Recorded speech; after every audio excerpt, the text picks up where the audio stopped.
እኔ ፓስተር አርጃ ገበየው ይባላለሁ። አሁን በሶዶ ከተማ በዋዶ አካባቢ ባለው የሰባተኛ ቀን አድቬንቲስት ቤተክርስቲያን ነው የማገለግለው።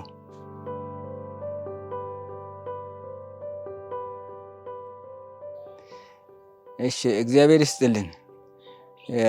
በልጅነቴ ጊዜ የተለያየ አይነት ችግር ያጋጠመበት ጊዜ ነበር። ገና በሁለት ዓመት እድሜ እያለሁ የሆኑ ሰዎች ወላጆቼ በቤት በሌሉበት ጊዜ አንገት ላይ ገመድ አሰሩና በእንጨት ላይ ሰቀሉኝ። በእንጨት ላይ ተሰቅዬ ቆየሁ። አጋጣሚ አባቴ ነበር ቀደም ብሎ የመጣው። አባቴ ቀደም ብሎ ሲመጣ በእንጨት ላይ ተንጠልጥያለሁ እና አባቴ በሩቅ አይቶ ደንግጦ እቤት እሱ አበበ ነው የሚለኝ፣ ይሄ እንጨት ላይ ያለው አበበ ነው እንደ ብሎ ደንግጦ በሩጫ መጣ። በሩጫ መጥቶ ከእንጨት ላይ በቃ ላብ በላብ ሆኛለሁ እና ከዚያ በኋላ እንደምንም ገመድ ቆርጦ ከእንጨት ላይ አወረደኝ። በእርግጥ እግዚአብሔር ታምር አድርጎ ነው። እነሱ የሚሰቅሉት እንደዚህ አድርጎ ቢሰቅሉ ይሞት ነበረ፣ ግን እንደዚህ አድርጎ ነው የሰቀሉኝ እና በእንደዛ አይነት ሁኔታ እግዚአብሔር ሕይወቴን አተረፈ። ከዚያ በኋላ ደግሞ ሌላ የመግደል ሙከራ ያደረጉት እቤት በደረት አስተኙኝና የሆነ ድንጋይ በጀርባዬ ላይ አስቀመጡ።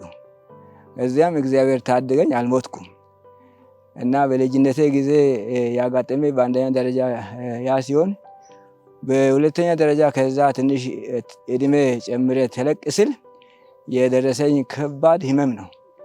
በሆዴ ላይ ትልቅ እባጭ ወጣ። ያ እንግዲህ እባጭ በጣም ከባድ ነው። አንድ አጎቴ በጣም ደፋር ነው እና እባጩ ትልቅ ነበረና ምላጭ አመጣና ምላጭ ሰካ በሆዴ ላይ ምላጭ ሰክቶ ያንን መግል ከውስጥ በሙሉ አወጣ። እንግዲህ የመጀመሪያ ቀዶ ጥገና በእኔ ሞክሯል እና ህይወቴ በዛ አይነት ሁኔታ ተረፈ። ከዚያ በኋላ አደግኩ፣ ትምህርት መማር ጀመርኩ።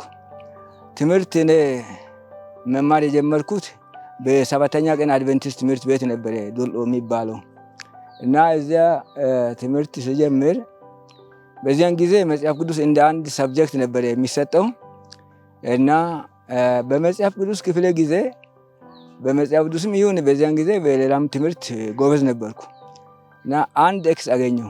ያም የእግዚአብሔር ሰንበት መቼ ነው ለሚለው እኔ እሁድን ነበር የመረጥኩት። አስተማሪዬ ሰረዘ።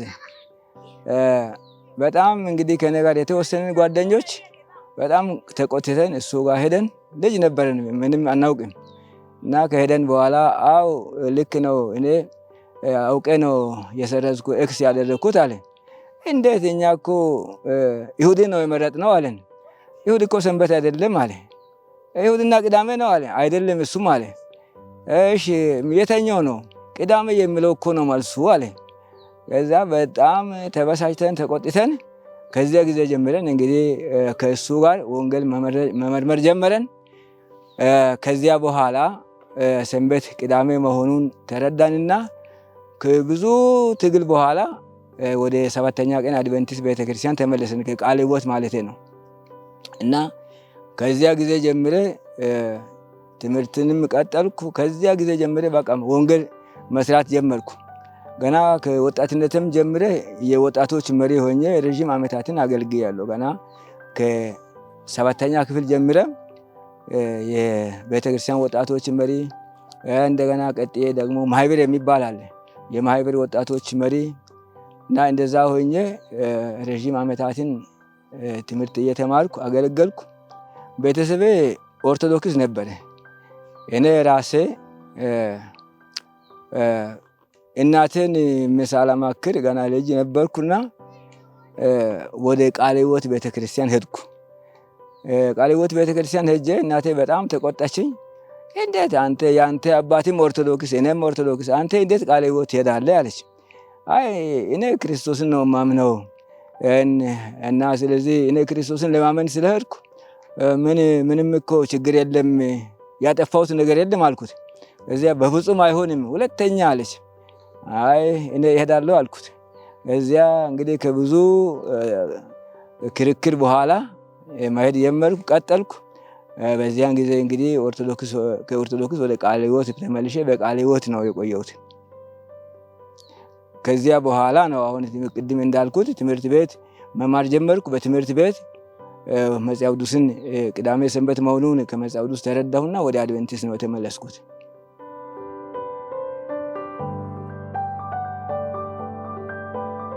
አዎ እናቴንም መልሻለሁ።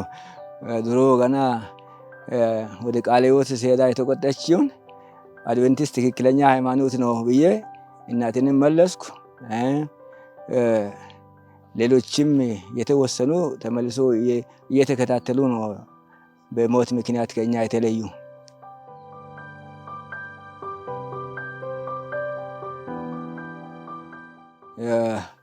ቅድም እንደተናገርኩት እንግዲህ ከወጣትነትም ጀምሬ ቤተክርስቲያን ውስጥ የወጣቶች መሪ ሆኜ እያገለገልኩ ቆይቻለሁ። እያገለገልኩ ሃይ ስኩል ለመማር እግዚአብሔር አምላክ እድል አዘጋጀኝና ወደ ኩያራ የመሄድ እድል አገኘሁ። ከኔ ጋር ከወላይታ ዞን በዚያን ጊዜ አውራጃ ነው የሚባለው። ከወላይታ አውራጃ 4 ወጣቶች ተመልምለን ወደ ትምህርት ቤት ኩያራ ሄድኩ። ኩያራ ሄጄ እዚያ ሃይ ስኩል ጨረስኩ። ከዚያ በኋላ እግዚአብሔር አምላክ ሃይ ስኩል ለመማር በር ስለከፈተልኝ በነፃ አምላክን ላገልግል ብዬ 1980 ዓመተ ምህረት ትምህርትን ከጨረስኩ በኋላ 81 ዓመተ ምህረት ወደዚህ ወደ ወላይታ መጣሁና 1 ዓመት ሙሉ እየዞርኩ ወንጌል መሰከርኩ። ከቤተ ክርስቲያን ወደ ቤተ ክርስቲያን ከቦታ ወደ ቦታ ከወንጌላውያን ጋር ሆኜ ዞሬ ወንጌል እየመሰከርኩ ወደ 72 ነፍሳትን መለሰን። ከሌሎችም ጋር ሆነን ሌሎችንም አስተባብሬ ወጣቶችም አሉ። እንደገና ደግሞ ሌሎች ወንጌላውያንም አሉ። ከነሱ ጋር ዞረን በአካባቢያችን ባሉት በማህበር ውስጥ ያሉትን ቤተክርስቲያናትን ከዳር እስከ ዳር ዞረንና መሰከረን። በአመቱ ውስጥ 72 ነፍሳትን መለስን። ከዚያ በኋላ እንደገና ትምህርት ለመማር ኩያራ ሄድኩ። ኩያራ ሄጄ እዚያ እንደደረስኩ እግዚአብሔር ሲረዳኝ የቴዎሎጂ ትምህርት ተከፈተ። ለመጀመሪያ ጊዜ የቴዎሎጂ ትምህርት ለመጀመሪያ ጊዜ ሲከፈት ሌላ ነገር ደግሞ እግዚአብሔር ያዘጋጀልኝ የሚረዳኝን አንድ ውጫዊ አንድ አሜሪካዊውን ሰጠኝ። ያ አሜሪካዊው የተወሰነ ገንዘብ ላክልኝ። በእርግጥ እሱ የፈለገው ወደ ኬንያ እንደምንም ጠፍተና አለኝ። አይ እኔ ጠፍቼ አልሄድም፣ አስፈላጊ ከሆነ በህጋዊ መንገድ እሄዳለሁ፣ መርዳት ከቻልክ እርዳኝ አልኩት። አይ በህጋዊ መንገድ መርዳት አልችልም፣ ስለዚህ ከፈለክ በሞያሌ ናና እኔ አስተምራለሁ አለ። አይ አልሄድም፣ ከፈለክ በአየር በህጋዊ መንገድ መጥራት የማትችል ከሆነ እኔ እዚህ እማራለሁ አልኩት። እዛ እሺ በል እንደዛ ከሆነ ብሎ ገንዘብ ላክልኝ። በእርግጥ እሱ የላከው ገንዘብ ለትምህርት ቤት አልበቃም ነበረ እና የጉልበት ስራ እየሰራው ቴዎሎጂ በ1983 ዓመተ ምህረት ቴዎሎጂ ትምህርት ቀጠልኩና 85 ዓመተ ምህረት ጨረስኩ። በእርግጥ ቴዎሎጂ ለመማር የፈለኩበት ዋናው ምክንያት አስቀድሜ እኔ ወንጌልን ለመስራት ጌታን ለማገለገል ፍላጎት ነበረኝ። በዚያ ፍላጎት መሰረት እኔ አምላኬን አገለግላለሁ ብዬ ወደ ቴዎሎጂ ገብቼ እሱን ጨረስኩና ቀጥታ ወደ ወላይታ መጣሁ። ወላይታ መጥቼ በወላይታ ሶዶ ቤተክርስቲያን ወንጌላዊ ሆኜ ተቀጠርኩ። በዚህ አይነት ሁኔታ ነው እንግዲህ በራሴ ፍላጎት ጌታን ለማገለገል ባለኝ ፍላጎት ራሴ ወስኜ ነው ጌታን ለማገለገል በዚህ ስራ የተሰማራው።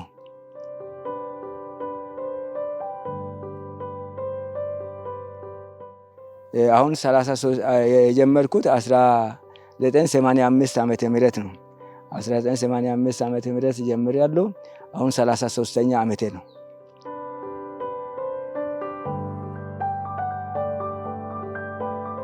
በአገልግሎት እግዚአብሔር በብዙ ነው የረዳኝ። በብዙ ቦታ በአዳዲስ ቦታ ቤተክርስቲያን ሰርቻለሁ። ያልተደራጀበትንም ቦታ ተመድቤ ሄጄ አደራጅቻለሁ። ሶዶ 1985 እስከ 91 ነው የቆየሁት። ከዚያ እስከዛ እንግዲህ በዛ ቆይታ አንደኛ የቤተ ክርስቲያን ወንጌላዊ ሆኜ፣ ሁለተኛ ደግሞ የወላይታ አውራጃ ወጣቶች መሪ ሆኜ፣ በሶስተኛ ደረጃ ኦዲተርም ነበርኩ እና በዛ አይነት ሁኔታ እየሰራው ከዛ ዝውውር ወደ አራካ ሄድኩ። አራካ ሄጄ አራካ በክራይ ቤት ነበር እኔ ስሄድ የሚያመልኩት። በክራይ ቤት የሚያመልኩትን ሰዎችን መዘጋጃ ቤት ሄደን ቦታ እንጠይቅ ተባባለን። መዘጋጃ ቤት ሄደን በወረዳው መንግስት ስር እንግዲህ ብዙ ቦታዎች አሉ። ከዛ ቦታ ጥቆማ አድርጎ አሉንና አንድ ቦታ ጠቆመን። እዚያ ከብዙ ክትትል በኋላ እግዚአብሔር ሲረዳን ቦታ ተመራን፣ ቤተክርስቲያን ሰራን። እዚያ ቤተክርስቲያን ሰርተን ዛሬ ከአንደኛ እስከ 8ኛ የተከፈተ ትምህርት ቤት አለ። ትልቅ ቤተክርስቲያን አለ እና አሁን ዛሬ የምዕራብ ወላይታ ዞን ነው የሚባለው። በዚህ አይነት ሁኔታ እንግዲህ እዚያ ቤተክርስቲያን ተሰራ። እስከዛ እስከ 1995 ዓመተ ምህረት እዛው ነበርኩ አራካ። ከ95 ዓመት በኋላ 1995 በኋላ የዲግሪ ትምህርት እድል አግኝቼ ወደ ኩየራ መጣሁ። ከኢትዮጵያ ከኔ ጋር ወደ 8 የምንሆን ሰዎች ነን። ከሞላ ኢትዮጵያ የተሰባሰበን የሚረዱ ሚሽነሪዎች ባጀት አዘጋጁና የእግዚአብሔር እርዳታ ነው። ዲግሪ ለመማር ወደ ኩየራ ሄድኩ። ወደ ኩየራ ሄጄ ዲግሪ በሚማርበት ጊዜ ቤተሰቤንም ይዤ ሄጄ ነበር። በዚያን ጊዜ 2 ልጆች ወልጃለሁ። ከባለቤቴ ከልጆቼ ጋር ሄጄ እዚያ ቴዎሎጂ ወደ 3 ዓመት ነው እዛ የቆየሁት እና ዲግሪ ጨረስኩና ከ3 ዓመት በኋላ እንደገና ተመልሼ ወደ ስራ ተመልሼ መጥቻለሁ።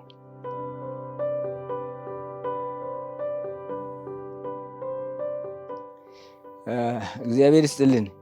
አዎ እኔ ብዙ በረከት አገኝቻለሁ። እኔ ጓደኞቼ ይመሰክራሉ። እኔ በቤተክርስቲያናችን በየዓመቱ የደሞዝ ጭማሪ ይደረጋል እና በዚያን ጊዜ ሰራተኛ በቃ ለኔ ገሌ ብዙ ተጨመረ፣ ለኔ ትንሽ ተጨመረ ብሎ ያጎረመድማሉ። እኔ ግን ምንም በቃ አይሰማኝም። አረ እግዚአብሔር የሰጠን ይበቃል ይላሉ። አንድ እኔ የሚጠቀመው ቃል አለ። እናንተ አንድ ማወቅ የሚገባችሁ ነገር ቢኖር በምናገኘው ላይ የእግዚአብሔር በረከት ከታከለ ይበቃል፣ ተው አታማርሩ እላቸዋለሁ። እና እኔ ያገኘሁት በረከት ምንድነው? በብዙ ነው እግዚአብሔር የባረከኝ። በመሰረቱ እኔ አንድ እውነት ብናገር እንደ አብርሃም እኔ ዞሬ አብርሃም በድንኳን ሆኖ ነው ለጌታ የሰራው። እኔ ቤትም አልሰራም፣ ዞሬ በክራይ ቤት ሆኜ እግዚአብሔርን አገለግላለሁ ብዬ ወስኛለሁ። ቤት በእርግጥ መስራት እችላለሁ። አሁን ቅርብ ጊዜ በእርግጥ በተለያዩ ሰዎች ድጋፍ ትንሽ ቤት ሰርቻለሁ። ያንንም ቢሆን አሁን ማኖር አልጀመርንም እና እኔ እንደ አብርሃም በክራይ ቤት እየዞርኩ አምላኬን አገለግላለሁ ብዬ ስለወሰንኩ ብዙ ሰዎች ቤት አልሰራም ለምን አልሰራህም ይላሉ። እኔ ጌታ ባለ ጊዜ እሰራለሁ ችግር የለም እላለሁ። እና ያገኘሁት ዋናው በረከት ምንድነው? ያንን የማገኘውን ደሞዝ እግዚአብሔር ይባርካል። ያ ብቻ ሳይሆን ደግሞ በተለያየ አይነት ሁኔታ የሚረዱ ሰዎችን እግዚአብሔር ይልካል። ለምሳሌ የኮሪያ ሰዎች ወደ ኢትዮጵያ በመጡ ጊዜ እኛ ለአንተ የቤት ኪራይ እንከፍላለን አሉ። በየጊዜ የቤት ኪራይ ሲከፍሉ ነበረ። ያ ብቻ ሳይሆን በየጊዜ አስፈላጊ ነገር ሁሉ ይልካሉ እና በየጊዜ አስፈላጊ ነገር ሁሉ እየላኩ ቤተሰቤ እየተደገፈ ቆይቷል። ሌላው በረከት ደግሞ ምንድነው? ልጆቼ አንደኛው አሁን የመጨረሻ ልጄ ለኮሪያ ሰዎች የተረጎም ነበር። ገና ወደ 8ኛ ክፍል እያለ እየተረጎመ እነሱን ረዳቸውና እነሱ አንተን እስከ ዶክተሬት ዲግሪ እኛ አስተምራለን አሉ። እዚያ በኋላ በየአመቱ ለሱ አሁን ባለፈው ቅርብ ጊዜ ለሱና ለእህቷ 183,000 ብር ልኳሉ እና በየጊዜ እንደዛ ይልካሉ። ባለፈው አመትም 150,000 ልኳሉ። ያንን ያዘጋጀው እግዚአብሔር ነው። በየዘመኑ በየጊዜ ለነሱ ይመጣል፣ ለኔም ይልካሉ ሰዎች ከዚሁ ከኔ ጋር የሰሩ በትምህርት ምክንያት በተለያየ ምክንያት ወደ አሜሪካ ሀገር የሄዱ ሰዎች በየጊዜ የሚያስፈልገውን ይልካሉ፣ ይጠቀማሉ። እና በዚህ አይነት ሁኔታ እግዚአብሔር በቀጥታም በተዘዋዋሪ የሚያስፈልገኝን ነገር ሁሉ አሟልቶ እየመራኝ ምንም አላሳጣኝም፣ ምንም አልጎደልብኝም።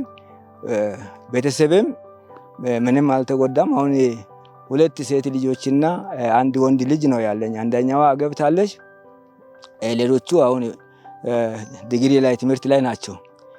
እና ስለዚህ ምንም በቃ ያጣሁት የተቸገርኩት ነገር የለም። ጌታ በሁሉ አግዞኛል።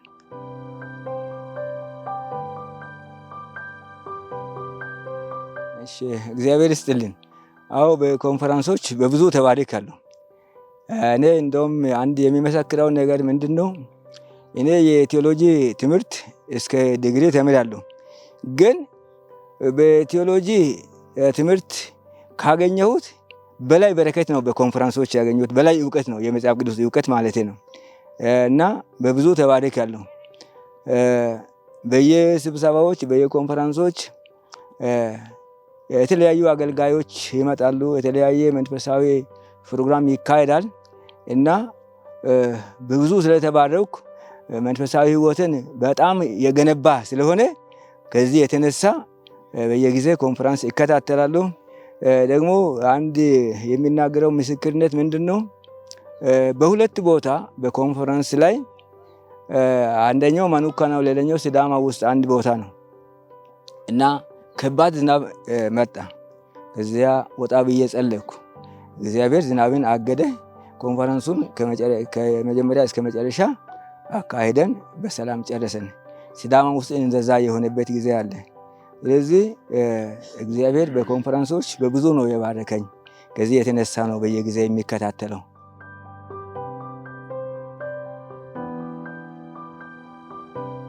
እሺ እግዚአብሔር ይስጥልን። እኔ ቤት የመሰረተኩት በ1989 ዓመተ ምህረት ነው።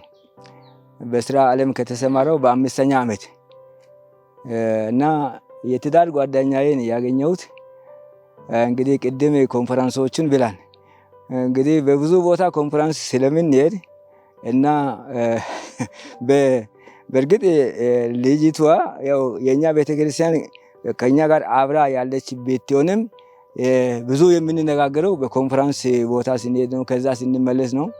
እና በዚህ አይነት ሁኔታ እንተዋወቃለን። ደግሞ አንድ ቸርች ነን። እና በዚያ አይነት ሁኔታ እንግዲህ ንግግር ጀምረን እየተነጋገረን እንግዲህ ብዙ አመታትን ቆይተናል ከተዋወቅን ከተጫጨን በኋላ። እና በዚህ አይነት ሁኔታ እግዚአብሔር ሲረዳኝ ከቤተ ክርስቲያን ነው ያገባሁት። በኮንፈረንሶችም እንደገና አብረን ስለምናገለግል በዚህ አይነት ሁኔታ ነው የትዳር አጋሬን ያገኘኋት።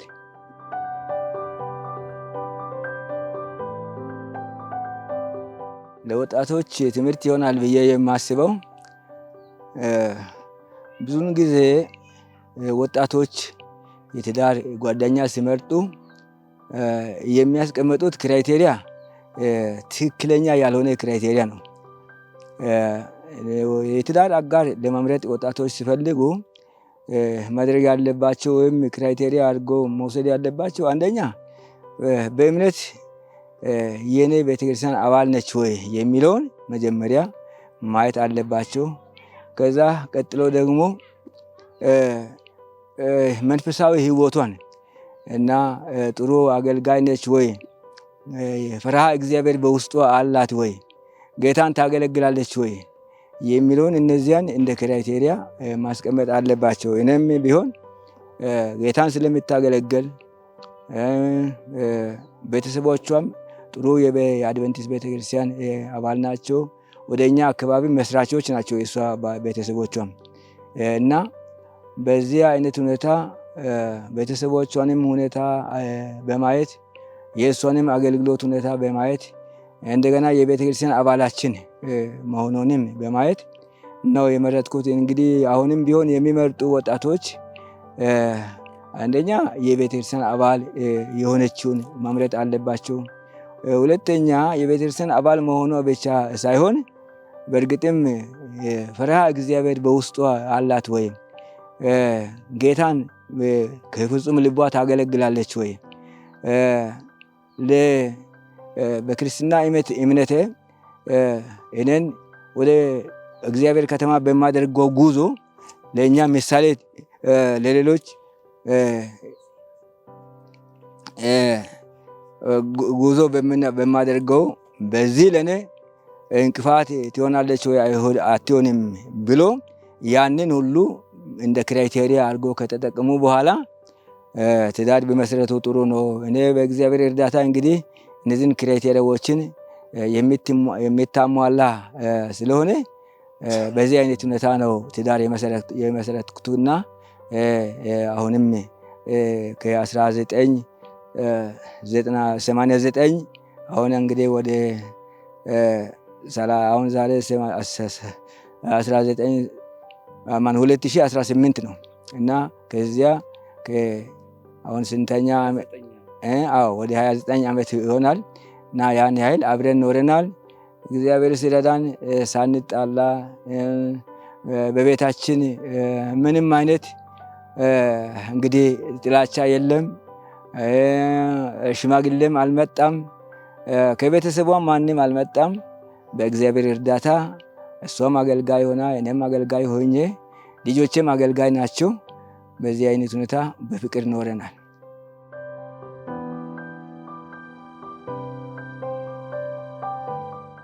እሺ እግዚአብሔር ይስጥልን። በዚህ በወንጌል ስራ እግዚአብሔር በብዙ ነው የረዳኝ። በአራካ ከተማ፣ በቦዲቲ ከተማ በክራይ ቤት እኔ ቦዲቲም በነገራችን ላይ እንደሰራው ቅድም አልተናገርኩም እንጂ ቦዲቲም እኔ ሲሄድ በክራይ ቤት ነበር የሚያመልኩት እና በቦዲቲም ከተማ ቦታ አብረን ነው ከፈቃደኛ ወንጌላውያን ጋር የተመረ ነው። በአራካ ከተማ ቅድም እንዳልኩት ቦታ ተመርተን ቤተክርስቲያን ሰርተናል። ቦዲቲም እንደዛው ቤተክርስቲያን ሰርተናል። ከዚያ የአውራጃ መሪ ሆኜ በምዕራብ ወላይታ አውራጃ በምዕራብ ወላይታ ዞን በሚሰራበት ጊዜ እግዚአብሔር በብዙ አግዞኝ በአንድ ከተማ ጋራ ጎዶ በሚባለው ከተማ መሬት ገዝተን ቤተክርስቲያን ሰርተናል። እንደገና ደግሞ ቦምቤ የሚባል ከተማ አለ። እዚያ ከተማ ደግሞ ከመንግስት ለትምህርት ቤት ቦታ ተመርተን መንግስት የአድቨንቲስት ትምህርት ቤት በጣም ለእኛ ያስፈልጋል፣ አድቨንቲስቶች ትምህርት በደንብ እንደሚያስተምሩ እናውቃለን። በየቦታ እኛ ራሳ በዚያን ጊዜ የከተማ አስተዳዳሪዎች የነበሩ በኩየራ አድቨንቲስት ትምህርት ቤት የተማሩ ነበሩ። ከዚያም የተነሳ አድቨንቲስት ትምህርት በደንብ ታስተምራለች። በትምህርት በቀለም ትምህርት በጣም ጠንካራ ነች። ስለዚህ እኛ ቦታ በነፃ እንሰጣለን ብሎ በወረዳም ከተማ አማካይ በሆነ ቦታ ሌሎችን ሻይ ቤቶችን አፈርሶ ሌሎችንም የተለያዩ መኖሪያ ቤቶችን አፈርሶ ለኛ ቦታ ሰጥቷል። ቦታ ሰጥቶ በእግዚአብሔር እርዳታ እዛ ትምህርት ቤት አሁን እስከ 6ኛ ነው የተከፈተው። እግዚአብሔር አግዞኝ እዛ ትምህርት ቤት ከፍቻለሁ። በገጠርም በብዙ ቦታ ቤተክርስቲያን ሰርቻለሁ። አሁን መጨረሻ ሶዶ ከመጣሁ በኋላም ጎላ በሚባለው ቦታ አንድ ቤተክርስቲያን ነበር ሶዶ እና ከዚያ ወደ ታች ዳታሳና የሚባል ትምህርት ቤት አለ። እዚያ አንድ ቤተክርስቲያን እዛ ለመክፈት ተነጋገርና እዛ ቤተክርስቲያን ከፈተን። እዚያ ቤተክርስቲያን ከከፈተን በኋላ ለምን በትምህርት ቤት እናመልካለን ብለን ቦታ አገኘን፣ ቦታ ገዛን። ቤተክርስቲያን ሶዶ ሁለተኛ ቤተክርስቲያን ወደ ታች ቆንቶ ወደሚባለው ቦታ ቤተክርስቲያን ሰርተናል። አሁን ደግሞ ከዛ ወደ ዩኒቨርሲቲ አካባቢ የሚባል ደግሞ አንድ ክምኝንገ ትምህርት ቤት የአድቨንቲስት ትምህርት ቤት አለ። እዚያ ደግሞ የኛ የቆንቶ ቤተክርስቲያን ቅርንጫፍ ነበር፣ ይሄ በማደግ ጊዜ የወጣ እና እዚያ ለምን ወደ ሩቅ ወደ ቆንቶ ይመጣሉ፣ እዚያ ቤተክርስቲያን እንጀምር አለንና እዛው ጀመረን።